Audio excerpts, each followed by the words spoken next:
আজকে যে কারণে আসছি এখানে আসছি আমরা অবৈধ যে প্রার্থীটা যে 2008 সালে নৌকা মার্কার প্রার্থী হয়ে এই 10 আসনকে দানের শীর্ষের থেকে বঞ্চিত করছে, তাকে প্রাথমিক নমিনেশন দেওয়ার কারণে আমরা এই জন্য আন্দোলন এমন সংগ্রাম করে আগামী দিনে যারা সঠিকভাবে 17 বছরের রাজনীতি করে আসছে, সঠিকভাবে দানের শীষকে লালন পালন করেছে, সংগঠনের জন্য কাজ করেছে, তাকে প্রার্থী হিসাবে ঘোষণা করার জন্য আমাদের আজকের এই আন্দোলন।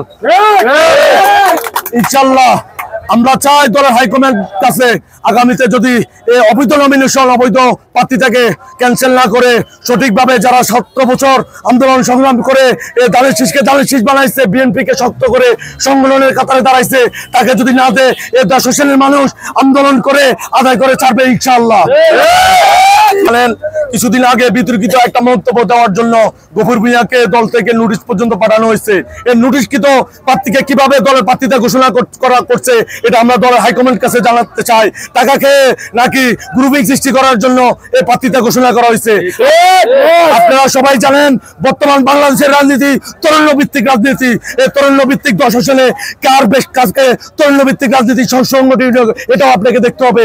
এই গফুর ভূঁইয়া যখন শিক্ষা বোর্ডের প্রধানকে কলেজে খোলার জন্য বলছে, সারা 10 আসনের তথা কুমিল্লা জেলার প্রত্যেকটা শিক্ষা আন্দোলন মানুষরা এর প্রতিবাদ করছে, শিক্ষার্থীরা তার প্রতিবাদ করেছে।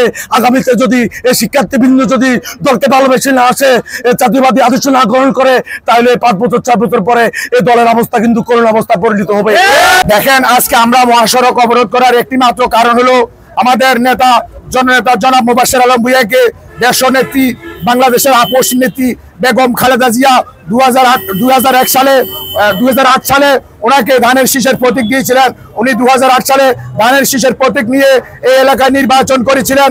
তারপরে আজকে যাকে নমিনেশন দেওয়া হয়েছে উনি গফুর ভূঁইয়া, উনি তখন আনারস মার্কায় এই এলাকায় বিদ্রোহী প্রার্থী হয়ে, বিএনপির বিদ্রোহী প্রার্থী হয়ে উনি তখন নির্বাচন করেছিলেন। সেদিন আপনারা জানেন জননেতা জনাব মনিরুল হক চৌধুরী সাংবাদিক সম্মেলন করে বলেছিলেন, সেদিন 2008 সালে যদি গফুর ভূঁইয়া মোবাশ্বের আলম ভূঁইয়াকে সেদিন ভোট দিত, তাহলে সেদিন মোবাশ্বের আলম ভূঁইয়া নির্বাচনে জয়লাভ করতো। প্রিয় বন্ধুগণ, সাংবাদিক বন্ধুগণ, আপনাদেরকে একটি কথা বলে যাচ্ছি, আজকে যাকে আমাদের স্ট্যান্ডিং কমিটি যাকে আজকে নমিনেশন দিয়েছেন উনি বিএনপির একজন বিদ্রোহী প্রার্থী। ওনাকে আমরা এই লালমাই এলাকার মানুষ ওনাকে কখনো দেখি নাই, উনি আমাদের এলাকায় কখনো আসেন নাই। জনাব মোবাশ্বের আলম ভূঁইয়া আমরা ওনার সাথে ছিলাম, আমরা নেতা কর্মীদেরকে নিয়ে উনি বিভিন্ন আন্দোলনে শরীক হয়েছেন। 2013 সালের সরকার বিরোধী আন্দোলনে আমরা রাজপথে ছিলাম, আমরা মামলা খেয়েছি, আমরা হামলা খেয়েছি, আমরা আজকে এখানে যাওয়া উপস্থিত আছি, আমরা সবাই বিভিন্ন মামলার আসামি ছিলাম। ওই আমাদেরকে জনাব মোবাশ্বের আলম ভূঁইয়া বিভিন্নভাবে দেখভাল করেছেন, মামলা পরিচালনা করেছেন, সমস্ত দায়িত্ব জনাব মোবাশ্বের আলম ভূঁইয়া নিয়েছেন। আজকের অদ্যবধি পর্যন্ত মোবাশ্বের আলম ভূঁইয়া আমাদের এখানে আছেন। সংগ্রামী সাংবাদিক বন্ধুগণ, মোবাশ্বের আলম